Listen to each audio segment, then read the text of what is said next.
Hi friends, my name is Jess and welcome back to my channel, Books Past Bedtime.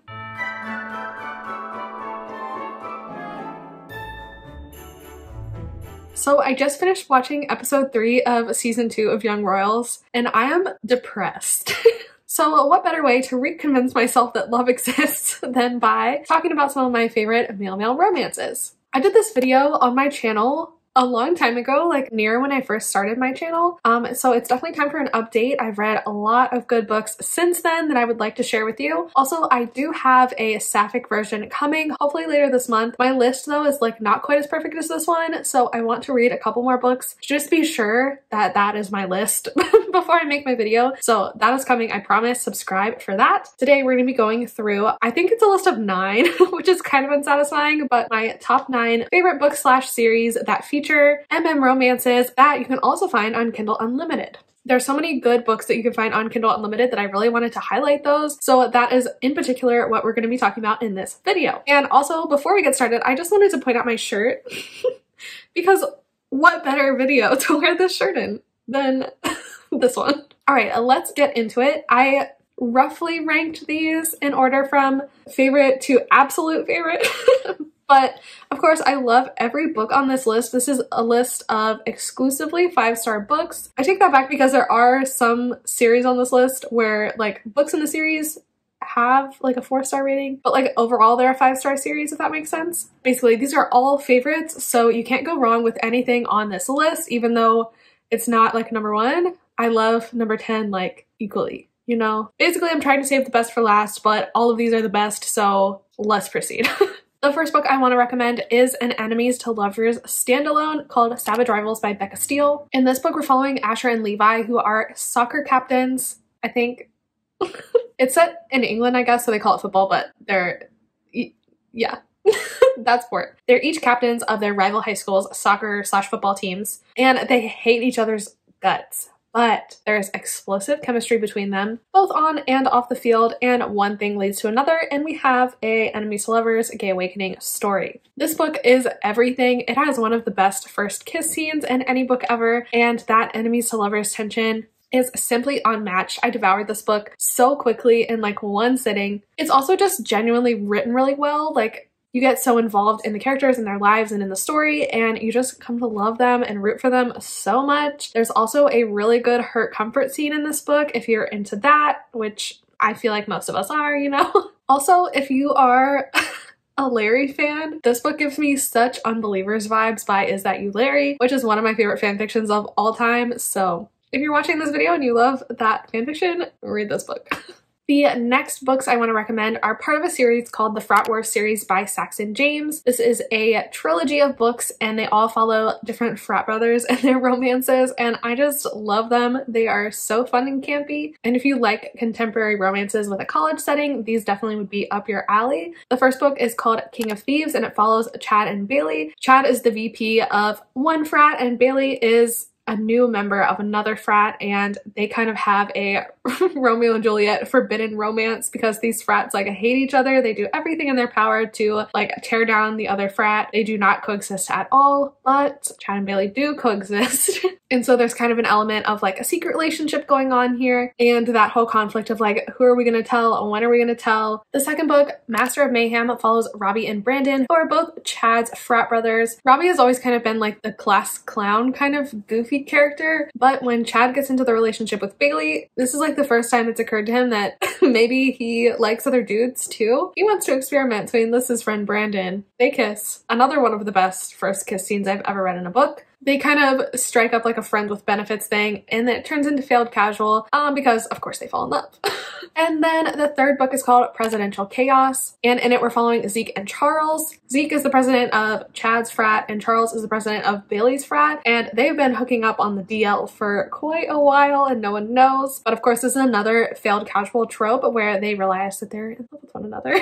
So this is a super fun contemporary romance series set in college, set around frats, but without the like patriarchal toxic ickiness. they're just a fun time. So if you're looking for a fun time, I definitely would recommend this series. It's so much fun and easy to read. The next series I want to recommend is another one by Saxon James, but this time she's writing with Eden Finley, and that is the CU Hockey series. This is kind of like a classic in the male romance realm, so if you're familiar with this genre, you have probably read this series, but that doesn't mean that I wanted to leave it out of this video because it is one of my favorites. It's popular for a reason and I love it so much. The CU Hockey series is another series that is set in college, all surrounding this hockey team at this fictional university. The first book in the series is called Power Plays and Straight A's, and it follows Foster and Zach. Foster is the captain of this hockey team, and he really has dreams of getting into the NHL, so he does not want any distractions in his final year of college, but Zach becomes a distraction. Zach is actually Foster's twin brother's Seth's best friend, which is a mouthful, but basically it's the best friend's brother, or the brother's best friend trope, or best friend's brother if you're Zach, you know, it works both ways.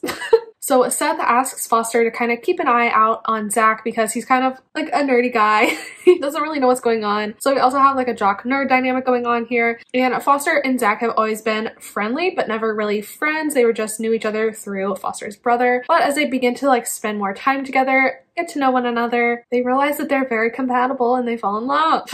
I feel like a lot of people don't like this book in the series, but I actually really enjoyed it. I think Foster and Zach have a super cute dynamic, and there's lots of fun tropes in this book, and basically it's just very easy to read. The characters are great, and we get introduced to a lot of characters that we meet later on in the series. I really love this first book. Everything except the last book in the series is a 5-star for me. The second book is definitely the fan favorite, and that's called Face-Offs and Cheap Shots, and in it we're following Jacobs and Beck. This book is set a year after the first book in the series, and so Jacobs and Beck are seniors this year where they were juniors in the first book, but they both find themselves competing for the role of team captain. Jacobs really thought he was a shoo-in for this, and Beck is kind of the wild card. The coaches kind of leave it up for the team to decide, and the team decides that they want Jacobs and Beck to compete against one another for the role of captain. So they do that. They set all of these different challenges, one of them being a game of gay chicken, which leads to another one of the best first kiss scenes ever.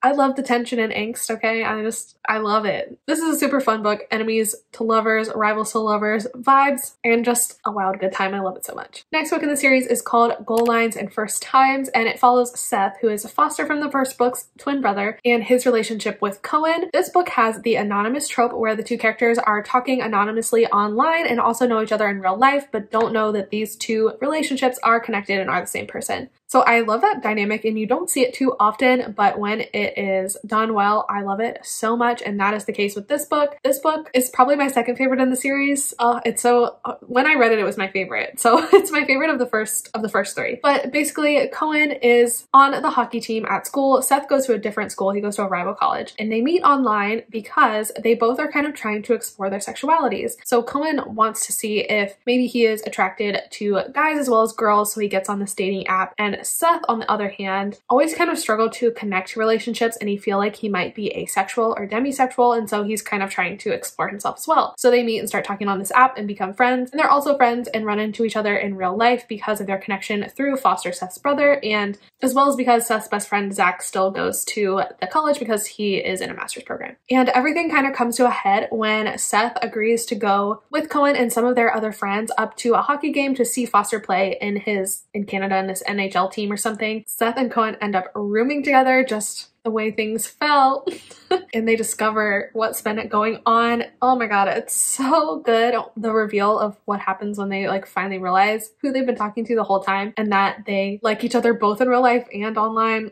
It's just so good. There's just something about it that's so good. I love this book so much. And I really love the fact that like this smutty Kindle Unlimited romance book included demi-rep, and I thought it was done super well, so I super appreciated that as well. And then the fourth book, which is probably my favorite, follows Asher and Cole. Asher is the brother of the assistant coach, and I think it's like his first year on the team, and he meets Cole, who is the coach's son, and he's also like the equipment manager. They're kind of told to stay away from each other, but they are really drawn to one another. Asher ends up needing Cole's help to study. Cole decides to tutor him, and he comes up with a very interesting reward system that involves sexual favors.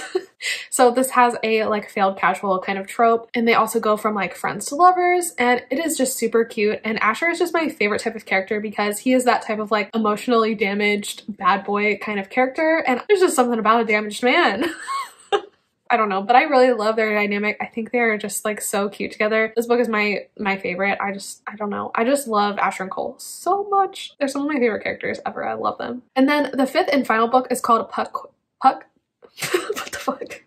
And then the fifth and final book is called Puck, Drills, and Cheap Thrills, which is a tongue twister for me, apparently. This book follows Wes and Jasper. Wes is Asher's older brother and like the assistant coach of the hockey team at the college. He has a relationship with Jasper, who is a teacher at the school. They kind of have an enemies to lovers thing going on. Jasper really hates athletes and he's trying to like give Asher a bad grade. So Wes goes in and is trying to advocate for his brother. And then they get into like a fake dating scenario because Jasper needs a date to his high school reunion and wants to like show up with somebody that will impress everyone or something. And then they have like a secret. I don't know. I did not like this one. I didn't like the age gap. I didn't like the characters. I didn't like the dynamic. Wes was just not somebody I liked in any of the books anyway. And his relationship with Asher is, I just love Asher too much to justify liking Wes. I feel like he treats Asher like crap. I was not into this one. This one actually got 2 stars for me, but the rest of the series is great. I just would recommend not reading the last book. And of course, how can I make this list without mentioning the Necessary Evil series by Only James? This book here, Unhinged, is the first book in the series. If you haven't heard my pitch for this series before, this series follows the Mulvaney family, and they're a family of adopted psychopaths.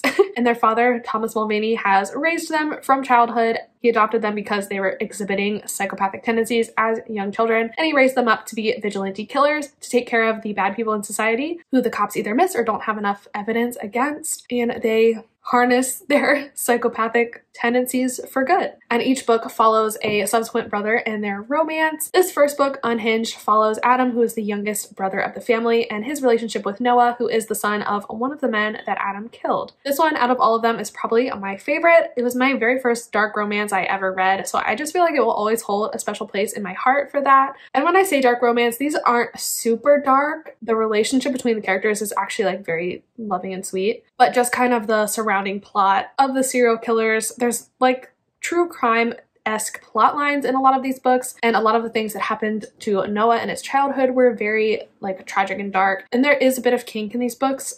It's not anything that is real serious, but it's like light. It's like beginner kink. My favorite by far. I love this one so much. The next book, Psycho, follows August Mulvaney and his relationship with a fellow professor at his college that he works at named Lucas. Lucas is actually clairvoyant, and when he bumps into August, literally, he can kind of like see into August's mind, and he realizes that he's a killer. And so August is like, oh shit, he knows our secret. But August is also like very drawn to him and is determined to make Lucas fall in love with him because he's obsessed with him. The third book, Moonstruck, follows Atticus and his relationship with Jericho, who, as it turns out, is another vigilante killer. They actually meet because they're trying to go after the same guy and eliminate him. And they're like, what? They're like that Spider-Man meme. Is that the correct usage of that? I don't know, I'm old. But after they are done doing away with this man, they are both so hopped up on adrenaline that they end up hooking up. Which of course sparks their romance that takes place across this book. This one's probably my least favorite in the series because Atticus isn't my kind of guy, but I mean, it's still like a 4-star book. I love it, but it's probably my least favorite in the series. The next book, Head Case, follows Asa and Zane. Zane is a journalist and his target is Asa. He really thinks he's a killer and that he can kind of unravel the story around him, but he can't stop falling into bed with him. He is very drawn to him and they have a romance, and it is super cute and super hot. This is probably the like spiciest, kinkiest book in the series, and wow. But it's good. I loved it. Next is Madman, which follows Avi and Felix. Felix is the brother of Jericho, who was with Atticus in the third book. Avi is Asa's twin, so they work together at Avi's fashion company. Avi is like obsessed with Felix and they hook up on Felix's birthday. The rest is history. The sixth book, Lunatic, is Archer's story, and he falls in love with Mackenzie Shepard, who is a kind of crossover character from Only's other series, the Elite Protection Services series, which I also really like, but it's not on KU. Anyway, they've kind of had like an enemies to lovers, but we fuck every time we see each other kind of relationship up until this point. But then one day they get very drunk together and they end up married. And they're like, oh god, what are we gonna do now? Fall in love, obviously. All right, next, I want to recommend Kiera Andrews. Just in general, I have a couple books that I'm going to point out in particular, but she is one of my favorite MM authors on KU. Every book she writes is so good. Literal perfection. She does not miss. I will warn you though, her books are a little bit slow burn. Usually nothing spicy happens until like the 40% mark is typically when you start getting into things. I'm a slow burn gal. I like to be teased a little bit. So I don't mind it. I think it makes the story better personally, but I just want to disclaim that because I know some people don't like slow burn. But some of my favorites by her are the Barbarian Duet. So the first book is Wed to the Barbarian, and the second book is The Barbarian's Vow. And this is an arranged marriage, forced proximity kind of romance, and it is so good. It follows Jem, who is very much a hopeless romantic. He's lonely, he yearns for romance, but he's also just as comfortable enjoying it in the books that he reads. But then he is forced into a political marriage with this man who is a barbarian by his people's standards, named Cater. Cater at first wants nothing to do with Jem, and he is very intimidating to Jem, but Jem has to do what he has to do, so he goes along with it and will suffer through it, even though he has to move to this strange country in this strange land, and there's only one bed in the cabin that they have to live in now. But Jem discovers that Cater is not the same on the inside as his gruff exterior would suggest, and of course they come to have the sweetest, most communicative, loving freaking relationship ever. So good. So good. Oh my god. This is definitely one of the best like series that I've read on KU this year. I love it so much. It is a little bit slow to start, but like keep at it, it gets better. And I'm just so obsessed with it. It is so hot. And the second book is just a continuation of Jem and Cater's story. So it is a duet like following the same characters. Freaking The Barbarian's Vow has some of the best groveling I've ever read in my entire life. Like Cater fucks up a little bit in Wed to the Barbarian, but he earns his place. He grovels his life away. Oh my god, amazing. Incredible. I loved it. Another Kiera Andrews book that I want to recommend is Kiss and Cry. This is an ice skater romance, and if you loved From Luke Off with Love, you would love Kiss and Cry. It gives such similar vibes. It is an enemies to lovers figure skating romance, and it is amazing, and it has way better spice than From Luke Off with Love, so this one might be better. Yeah. This book follows Henry and Theo, who are both trying to go for the Olympic figure skating team. About a year before the games, Theo's coach takes ill or dies or something, and so he has to move to a new training facility, and he's moving to Henry's training facility. And this is a problem because Henry has hated Theo for forever. They are rivals on the ice and enemies off the ice, and Henry does not want him in his space. But of course, Theo is a ball of sunshine and just is determined to break down Henry's walls, and he eventually successfully does. And this book is so cute, and these characters are so cute, and I love it. There's also really good heart comfort in this book. It's so good. It's so good. And the last book that I want to recommend by Kiera Andrews is Reading the Signs. This is the one I read most recently, and this is a baseball romance with an age gap. This book follows Jake and Nico. Nico is a rookie on the baseball team, and Jake is a veteran player who was just recently traded to this team, so he's pretty new, but he's a very seasoned player, and the coach asks Jake to kind of take Nico under his wing because Nico is very talented, but he's also very hot-headed, and sometimes he lets this get in the way of his game, so he wants Jake to give Nico some discipline. Not in that way, but Jake does give it to him in that way. All of Kiera's books are definitely spicy, but this one probably has the most kink in it. It's pretty light kink, but it's good. It's good kink. So I really liked the dynamic of the relationship, and just in general, they're so kind to each other and communicative and supportive of one another. I just love seeing that in books so much. Like, it's not just about the smut for me, it's about the relationship development, and no one does relationship development like Kiera Andrews. The next series I want to recommend is the Perilous Court series by Tavia Lark. I swear Tavia Lark is one of the most slept on authors in this genre, and just in general, her books are so good, but this series in particular is my favorite. This is a series that follows 3 different princes who are all brothers in this kingdom, their individual romances. In the first book, Prince and Assassin, we're following Julian and Whisper. Julian is the middle prince and kind of the wild child. He has a playboy reputation, but he is really a sweet cinnamon roll. Whisper is an assassin who has been hired to kill Julian. And so Whisper is in the castle under false pretenses, pretending to be a security guard and waiting for the signal that he's supposed to kill Julian. But Whisper finds himself falling in love with Julian and Julian with Whisper, and how can he kill him now? He's in love.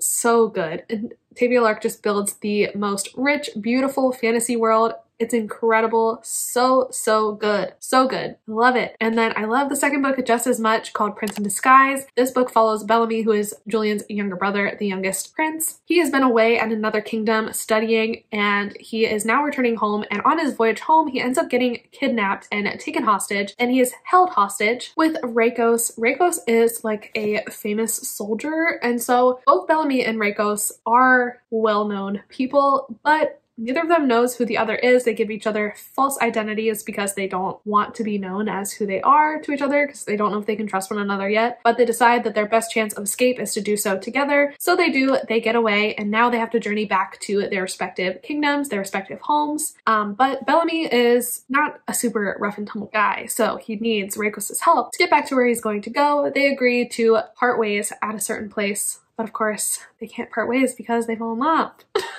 Like I said, I love this book just as much as the first. Another one of my favorite parts of this series is it has the best animal sidekicks in it ever. In the first book, we have these fell cats who are like jaguars, leopards. The second book, we have a teleporting ferret named Bastard. And Rakos also has a dragon. The animals can all like communicate, talk in some capacity. And they're all so funny, and I love it. It's such a good, like, extra little thing to be in the story. These books to me read the most like traditionally published fantasy romance. They're definitely maybe a little bit more spicy than typical traditionally published fantasy romance, but they're so well written, so well edited, so well constructed that they definitely could be traditionally published. And I love them so much. Don't sleep on Tavia Lark. These books have like less than 500 ratings on Goodreads, but they're so freaking good. All right, and my last series on this list, I would be remiss if I did not mention this series, and that is the Monstrous series by Lily Mayne. Another series that I've talked about a lot on my channel because I love it so much. Who would have known I would be into monster fuckers? Not me. If you told me in 2021 that this is what I'd be reading in 2022, I'd be like, I think you're wrong. But you know, that's the funny thing about life. What am I saying? I'm going delirious. Anyway, the Monstrous series by Lily Mayne, set in a post-apocalyptic world. The apocalypse happened because monsters came through a tear between worlds. From their world to our world, they decimated the US. And most of the people live on the coast in these like military-controlled towns. And then the middle of the country is called the Waste, where monsters and some random people, some random humans coexist. Each book is a human man's romance with a monster. And they're all so good. The first book is called The Soul Eater, and it follows the Soul Eater, or Win and Danny. Win and Danny meet because Danny is in the military, and the military is trying to capture Win to like study him, experiment on him, figure out how monsters tick. And Win allows himself to be captured by the military because he spots Danny and he's like, I want that. And so Win refuses to talk to anybody but Danny when he is in captivity, and eventually he rescues them because Danny doesn't really want to be in the military anyway. He wants to go gallivanting across the waste with Win, of course. Naturally, they fall in love, and it's lovely.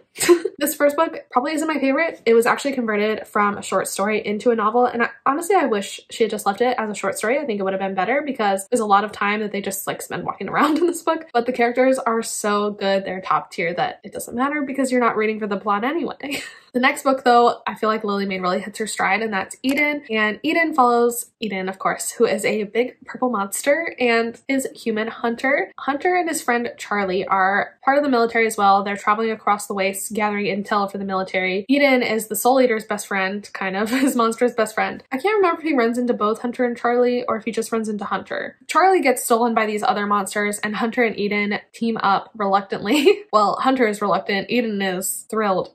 And try and go and find Charlie. This is like the grumpiest, sunshiniest romance ever. Eden is just a ball of joy, and Hunter is so grumpy and mean. And their dynamic is so funny because it just doesn't even faze Eden at all. He's like, whatever, he thinks it's funny. Which is just great because it just aggravates Hunter even more. Their dynamic is so funny. Hunter like wants to go save Charlie by himself, and Eden's like, how the hell are you gonna rescue someone from monsters, you little human? So he's like, I'll do it.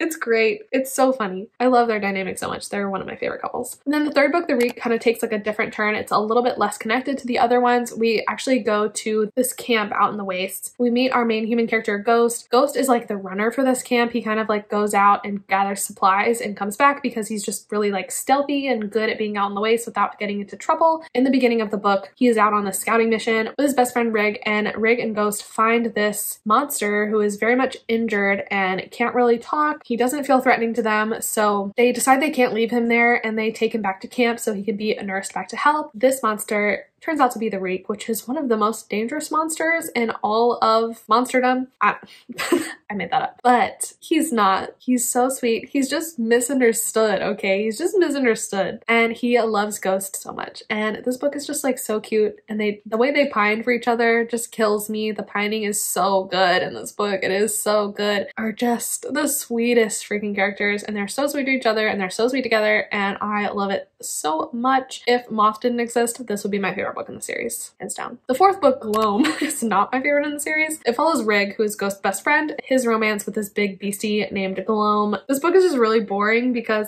Gloam is being held captive by this evil lady named Mary, who we meet in the series, and Rig is determined to free him, so he goes with Mary when Mary leaves camp to try and help save Gloam. And basically this book is like 400 pages of them just walking across the wastes and doing nothing except talking at night. This is not my favorite in the series. If you read this series, just let me know and I'll summarize this one for you so you can skip it. But you have to continue the series because Moth, the fifth book, is my favorite in the series. This follows Moth, who is half human, half monster, so he kind of lives on the outskirts of both groups because no one really truly accepts him. No one truly accepts my poor baby Moth. I love him so much. Moth meets Charlie, who is Hunter's best friend from the second book that they saved earlier in the series. They are trying to go find the missing leader of the camp. This is another kind of grumpy sunshine kind of deal. Moth is very like closed off and defensive because he's so used to everyone just being mean to him, but Charlie is so nice to him and he just cares so much about Moth and about Moth's bodily autonomy. The smut scenes in this book are so good. Like, I don't even want to call them smut because they're just so kind and gentle and beautiful and caring, and I just love it. I just love it so much. This is by far my favorite in the series. I could talk endlessly about this book. And then the sixth book is called Seraph, and this is Lilac and Seraph's story. Gloam and Rig found Seraph when they were off on their adventures and brought him back to the camp, and he's been living in a cage because he's dangerous. All he does all day is like scream and threaten to attack everyone in the camp. They don't really know what to do with him, but Lilac, who is also a member of the camp, just really feels for Seraph, and so he sits outside with Seraph all the time and just tries to comfort him in any way he can, just talks to him even though Seraph can't really talk back yet. And they form this bond and this friendship that eventually leads to romance and eventually helps Seraph kind of become a person again because Lilac is the only one who sees him as a person. I love this series so, so much and I would recommend it endlessly. This is another one that I think is fairly well known in the genre, but it has to be mentioned because it is so good and I want everyone to read it. But not if you're not gonna like it because my heart can't take it. And then finally, I have two more like sort of standalones. They can stand alone, but they do have companion books.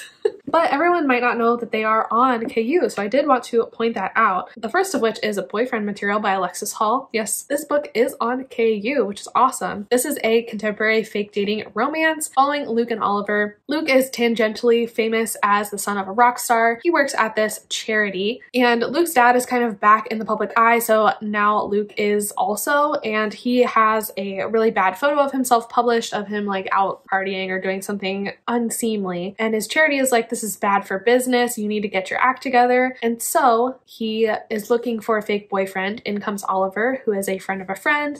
They were set up on like a blind date or met at a party or something one time. Needless to say, bad first impression. So Luke is really not thrilled about Oliver being his fake date, but Oliver's really the only option, the only one that will agree to this because he also has like a family gathering that he needs Luke to pretend to be his boyfriend at. But of course, the more time these two spend together, the more they come to like each other and understand one another and figure out that they're friggin' perfect for one another. And I love this book so much. I think probably my favorite scene is when they are at Luke's mom's house together. Oh, they're so sweet. I still haven't read the sequel to this book because I'm kind of afraid. Like, this book is so good on its own that I don't want it to be ruined by the sequel because I haven't heard very good reviews. But I don't know. People shit on Alexis Hall's books all the time, but I have never read one of his books that I don't think is 5 stars, so I don't know. I trust him, I think. But anyway, this is on KU and you should read it if you haven't. And then finally, probably my most favorite male romance that I've read in 2022 that is also on KU is A Winter's Orbit by Everina Maxwell. This is a sci-fi space opera with an arranged marriage. This really started me on a deep dive into the arranged marriage trope. I love this book so much. So Kim is a minor royal and the emperor's least favorite grandchild, and so he's called in to finally be useful for once, and he's supposed to fulfill a royal obligation of an arranged marriage to one of the kingdom's like most